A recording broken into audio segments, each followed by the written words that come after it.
And so now then, third set of considerations. So we've seen phenomenology. Does it support the cognition versus emotion or distinction? Not obviously. Brain science seems to be challenging that distinction as well. Well, what about the idea that at least, we have a brain-body distinction, so it's still, we can say that there are bodily things that are happening that are really responsible for the passive aspect of emotion. So still, we have a bit of head-heart dichotomy that to clutch onto. Well, I want to ask, where does the brain and the brain stop and the body begin? We shouldn't forget that neural structures, there are plenty of neural structures in the body as well. So often people say, well, brain processes equate neural processes, but neurons, they travel all the way down, they innervate a variety of glands and internal organs. There are neural ganglia close to pancreas and other, and we know about the enteric nervous system, this mass of neurons here. If you just go and take a neurophysiology manual, there has this whole explanation of peripheral nervous system, which is like, wow, there are neurons everywhere. And then also, well, brain activity is not just neural activity. If you think of the brain as just being what is in the skull or central nervous system, it includes chemical activity, neurotransmitters, neuromodulators. And this chemical activity is not just there isolated from the rest of the milieu or the organism. It's influenced by chemical activity in the rest of the organism, such as chemical signals that are carried by the bloodstream. And they enter the brain through the blood-brain barrier. So that's kind of brief, but you might have heard there are some people who actually think that the nervous, endocrine, and immune systems really should be thought of as one system, and that gives support to this idea that we should have one discipline that looks at, so that this discipline called psychoneuroimmunology. So keeping in mind that these things are all interconnected, and that's obviously at the basis of a very holistic approach to health, mental health, bodily health. So this, I just also want to quote this. Again, I'm just quoting a neuroscience, and I've talked to some other neurophysiologists, and they seem to agree with this. So Antonio Damasio, who has written various books on emotions, and he very much tries to put forward the idea that emotions are importantly embodied. He wrote something that really stood out for me a while ago. He's saying, well, not all chemical activity is represented in the brain. And he's talking about chemical activity that does influence what the brain does. He's saying the brain is not likely to predict how all the commands, neural and chemical, but especially the latter, will play out in the body, because the play out and the resulting states depend on local biochemical contexts and on numerous variables within the body itself, which are not fully represented neurally. So they cannot just bypassed by a brain that is kind of representing all the stuff that is going on in the body, which just means that you have to consider the brain and the body together if you want to describe what's going on and what is influencing behavior and thought and etc. So what is played out in the body is constructed anew, he says, moment by moment, and is not an exact replica of anything that happened before. So now, if this is right, and then if it is right that also we cannot, well, okay, so let me first this. So if this is right, then we have an incredibly complex interconnectivity between what's in the skull and the rest. And so the question is, well, how can we draw a clear line between, say, the cognitive brain, or maybe the cognitive part of the brain, and the emotional heart, to go back to this very broad distinction? Or how can we draw a very clear line between cognitive appraisal and bodily arousal in emotion? And should we draw such a line? Now, perhaps yes. So I'm not saying we should never draw such a line, and that's in line with the pluralism I was mentioning. You might have very good reasons why you want to draw the line, but then why? And also, don't forget that you're drawing the line from a very complex system. So the point I was trying to make with referring to Pessoa, Lewis, and then this quote by Damasio, in fact, there are basically 2 points just to make sure you get this.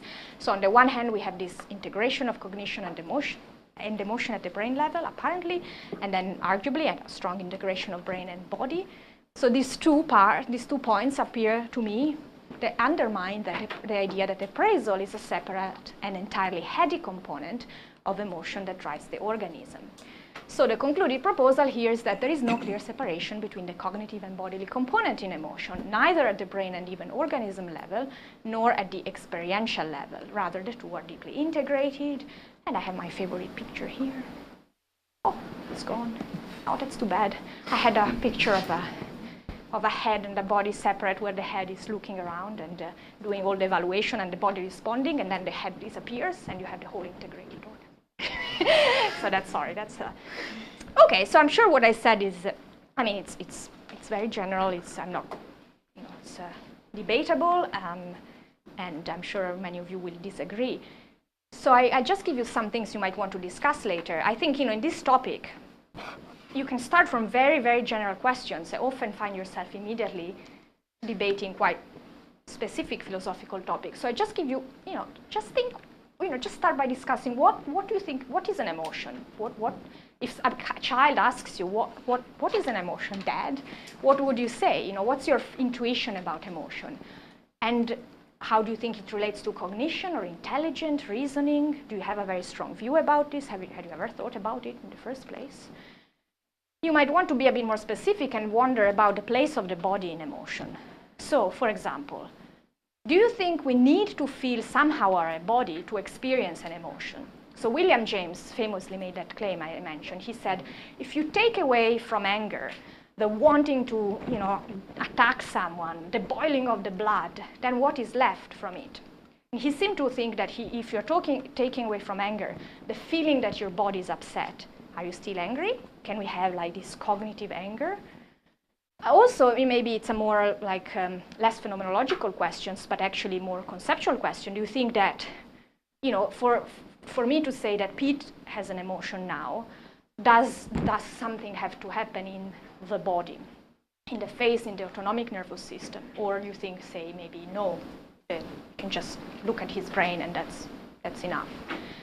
And then maybe you can also wonder what is the relation, the question I asked before, what is the relation between evaluating something as scaring and then feeling fear? So what's the relation between seeing the world as dangerous, offensive, upsetting, and then having an emotional response? Can you actually divide those? And I think that was the end of the first part. So I don't know how I'm going to split the next one, but maybe we can stop. What do we do? I can take questions here. Well, okay, maybe just say very briefly. So far I've talked to you about embodiment, which you can, kind of briefly summarize as the idea that it's not just the brain that does the cognition, but it's the whole embodied organism. Now we're going to bring in the world as well. So some people think that you actually should include into your physical basis of cognition parts of the world, sometimes at least. That's the idea that the mind or cognition extends. So it's the physical basis of it extends. So this, okay, well. So, okay, so this is a very famous paper. I suggested it, Clark and Chalmers, 98, suggested the extended mind. And you look at them and you think, well, it's going to be a wacky view. But in fact, these are the most, very prominent philosophers of mind and cognitive science, if not the world's two most. Yeah. Their initials together spell AC/DC for some reason.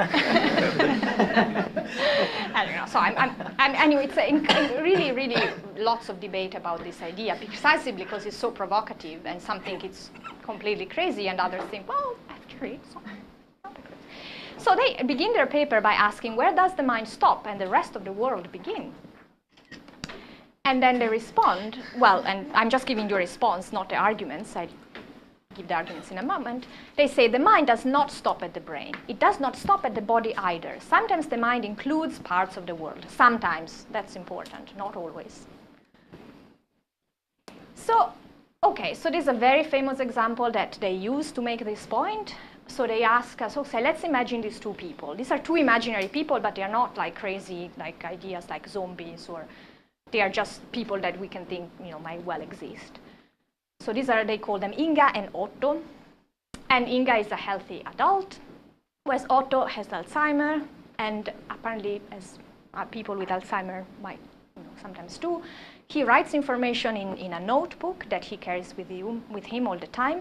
He writes information that he doesn't want to forget. And then he looks at his notebook whenever he needs to retrieve that information.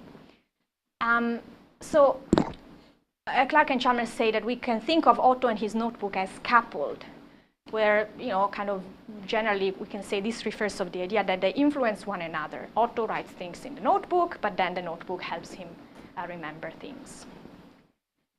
And so then the example continues. They say one day Inga and Otto, they hear about an exhibition at the Museum of Modern Art.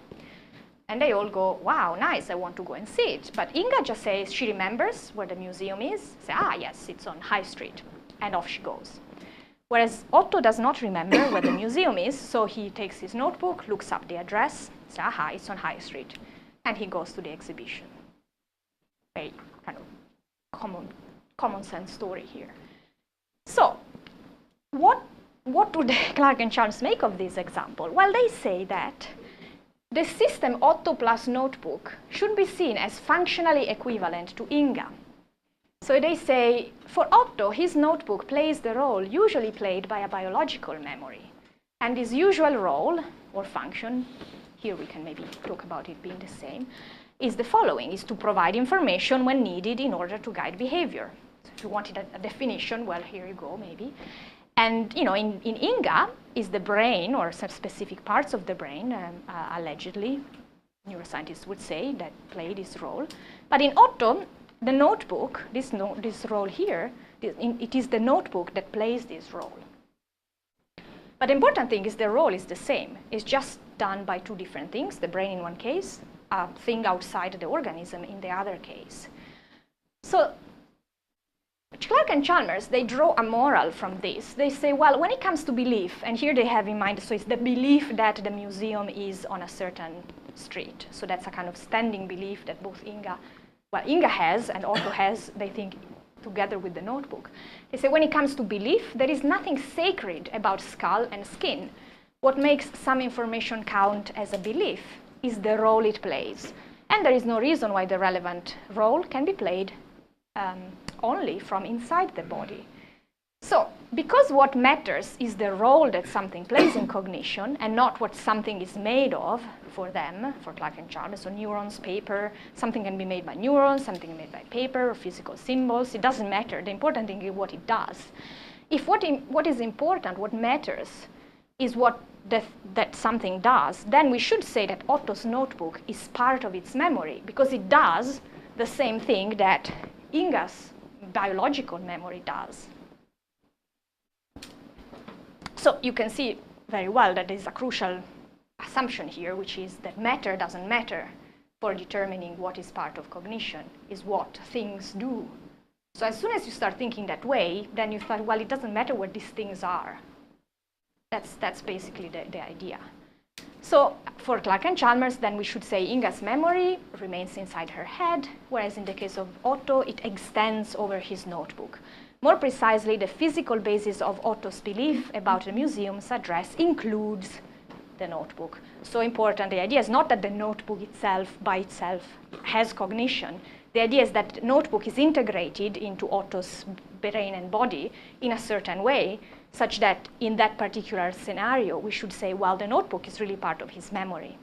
It's part of his standing belief that the museum is on High Street.